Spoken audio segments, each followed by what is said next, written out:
नमस्कार। दैनिक शिवराय में आप सबका स्वागत है। वर्दी कौन नहीं पहनना चाहता हो।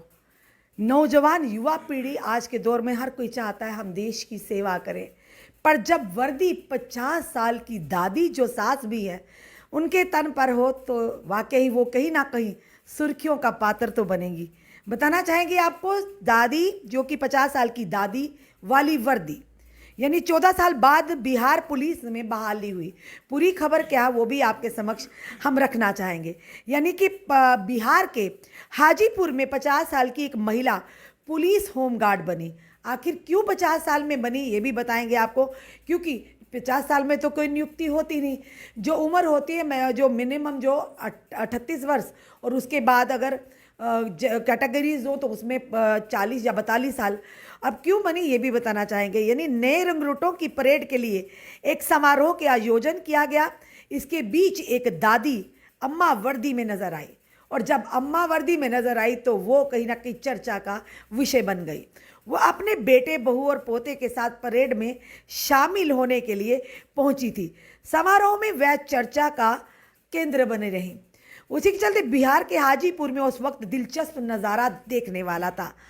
और साथ ही साथ जब पुलिस होमगार्ड के नए रंगरूटों के बीच में एक दादी अम्मा वर्दी में नजर आई। दरअसल हाजीपुर पुलिस लाइन में रविवार को होमगार्ड्स के रूटों की पहली परेड थी। इसमें 240 जवानों ने वर्दी पहनी, और वाकई कहीं ना कहीं अचंभा लगा होगा जब 240 जवानों में एक दादी अम्मा यानी कि जो सास भी हैं दादी भी हैं और जिनकी उम्र 50 साल है, वाकई वो कहीं ना कहीं चर्चा का केंद्र बनी। जवानों ने हथियारों के साथ परेड में हिस्सा लिया। इसी में शामिल थी रेणु कुमारी।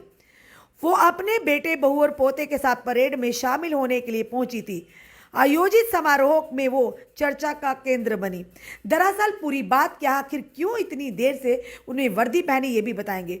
2009 में जिले के होमगार्ड जवानों की भर्ती निकली थी। इसमें रेणु कुमारी ने भी फॉर्म भरा था। हालांकि भर्ती टल गई। इसी बीच उन्होंने अपने तीनों बेटे की शादियां कर दी, साथ ही वो दादी भी बन गई। मगर भर्ती को पूरा होते होते साल 2023 आ गया, यानी लगभग 50 साल की वो हो गई। शायद उन्हें सोचा भी नहीं होगा कि इस उम्र में आकर उन्हें वर्दी पहननी पड़ेगी। लंबे इंतजार और उम्र के इस पड़ाव की परवाह ना करते हुए रेणु ने अपनी जज्बे को जिंदा रखा।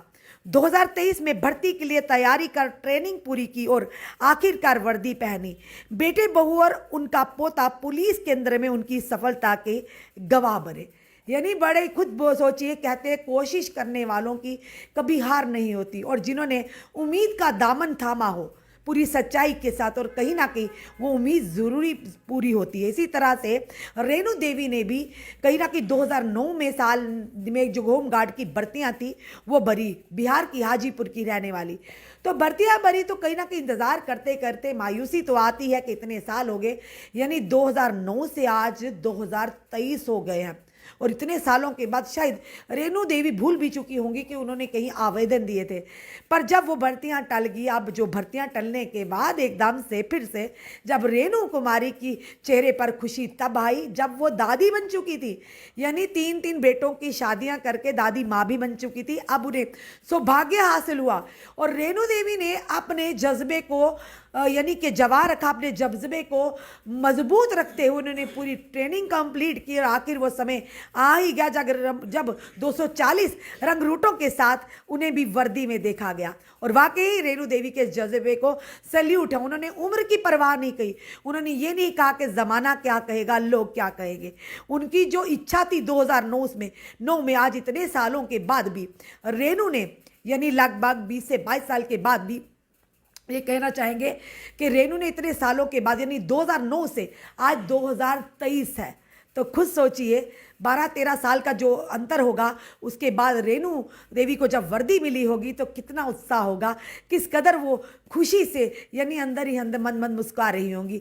इसी तरह से कई ऐसे लोग होते हैं जो कहीं ना कहीं ये सोचते हैं कि अब उम्र के इस पड़ाव में आकर क्या करेंगे, पर ऐसे लोग दूसरों के लिए प्रेरणा का स्रोत बनते हैं। और इनके परिवार को भी, जिन्होंने रेणु देवी को हौसला दिया, उनके इस काम में यानी कि उनके इस हौसले में उन्हें उड़ान भरने में उनकी मदद की, चाहे उनका बेटा था, चाहे बहू थी, चाहे पोते थे। पर ये उस समय केंद्र का बिंदु बनी जब ये रंगरूट 240 रंगरूटों के साथ इन्होंने वर्दी पहनी होमगार्ड की। तो कहीं ना कहीं कहेंगे रेणु देवी के इस जज्बे को सलाम है। और जो भी इस वीडियो को देख रहे हैं, अपने कमेंट, अपने सुझाव हमें ज़रूर दीजिए। इस वीडियो को जितना हो सके शेयर कीजिए। जुड़े रहिए हमारे साथ अगले अपडेट के लिए। जय जवान।